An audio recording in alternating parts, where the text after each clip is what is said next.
Question and answer of the poem The Voice of the Rain by Walt Whitman. इसके हम लोग question answers करेंगे और ये है थिंक इट आउट एक्सरसाइज जो है. तो let's take the first question. There are two voices in the poem. Who do they belong to? Which lines indicate this? So the answer is कि हमें पता है ना पोइट और रेन की वॉइस है. जो पहला है दैट इज बहुत पहला वाला क्या था?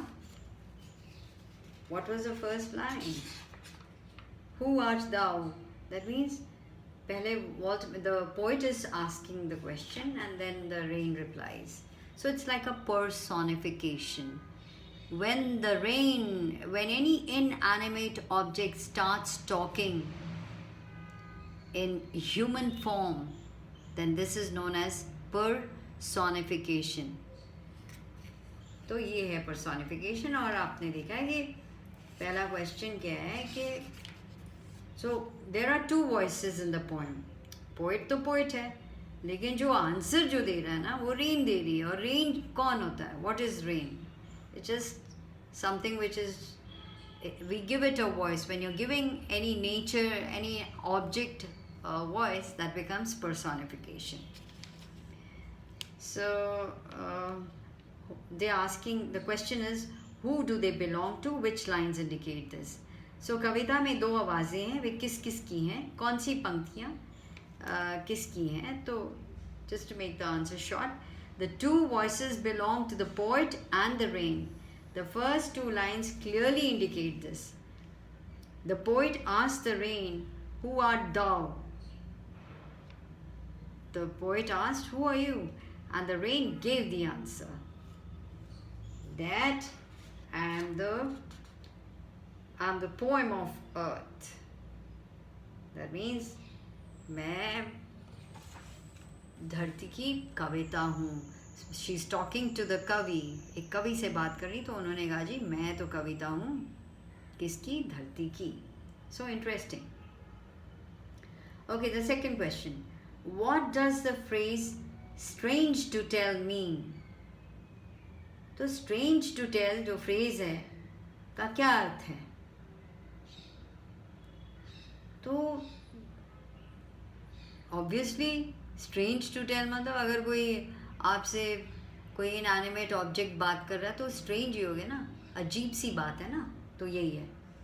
The poet says that he is telling something strange, unusual and unexpected. So that's what he is saying. Which strange to tell gave him, because the rain gave it an answer. That is why it's strange to tell. Ajeeb hai. Next question. There is a parallel between rain and music. Which words indicate this? Explain the similarity between the two. वर्षा और संगीत में क्या समानता है? कौन से शब्द हैं जो बताते हैं कि दोनों के बीच समानता या दोनों के बीच समानता को स्पष्ट करते हैं, सिमिलैरिटी को बताते हैं, दर्शाते हैं? The last two lines indicates the parallel between rain and music. Both start from their respective origins, accomplish their purpose, and return to their respective sources and make them pure and beautiful. So that is the answer. Let me explain the answer to you. कि जो last two lines हैं उनको इन्होंने bracket में लिख दिया है क्योंकि दे कॉन्वर्सेशन के बाहर है, इसलिए यहाँ पे दोनों अपने सोर्स से निकलते हैं, पूरे वर्ल्ड को हेल्प करती हैं. म्यूज़िक भी, म्यूज़िक इज़ सच अ, आपको कि जिस तरह का आपका स्टेट ऑफ माइंड है आपको वो खुश कर देगा. म्यूज़िक या सॉन्ग जो है, यहाँ पे लिखा सॉन्ग, अगर आप कोई भी जो गीत सुनोगे, it helps you, it makes you happy. और आप कितने भी मूड खराब हो, किस में भी बैठे हो, अगर आपने कुछ गुनगुना लिया है, आपने गा लिया है या आपने कुछ सुना अच्छा, तो आपका मूड सही हो जाता है. And after that it comes back to their sources to make them pure and beautiful. और वो वापस अपने सोर्स में आ जाते हैं. ये एक फिलॉसफी है जो इन्होंने यहाँ पे डाली है. अब नेक्स्ट है, नेक्स्ट क्वेश्चन जो है, question number 4. How is the cyclic movement of rain brought out in the poem? Compare it with what you have learnt in science. ये जो वर्षा का साइकिल जैसे गति चलती रहती है कविता में, उसका कैसे इन्होंने एक्सप्लेन किया है, और इसकी तुलना जो आपने विज्ञान की किताबों में सीखा या विज्ञान में सीखा है उसके साथ करो, कह रहे हैं. ये कहते हैं कि in the poem the poet describes the cyclical movement of the rain. The cycle is eternal, it goes on forever. The rain originates from the land and sea. It rises unseen to the sky. It evaporates to the sky. There it forms into clouds, misty clouds, which you can see. Thick clouds, sometimes they are feathery clouds, columinous, columbus, etc. There are different types of clouds. And then it comes down. It comes back to the land and the sea. And in the process, it bathes the dry land, gives water to plants, and for new life to be born, the seeds to grow. And science, this is how he's explained. And science also tells us that water vapor rises, the water vapor evaporates to form clouds, and then once it condenses and it falls down as rain and returns to the land and sea.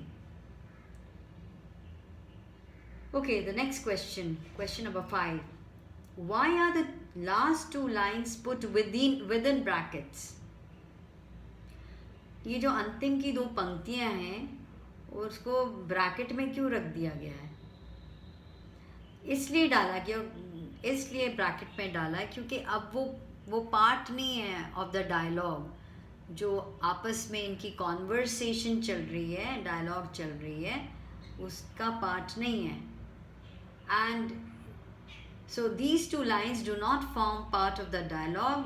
These two lines contain the comment of the poet on the nature and the nature music, so they are also put separately in brackets.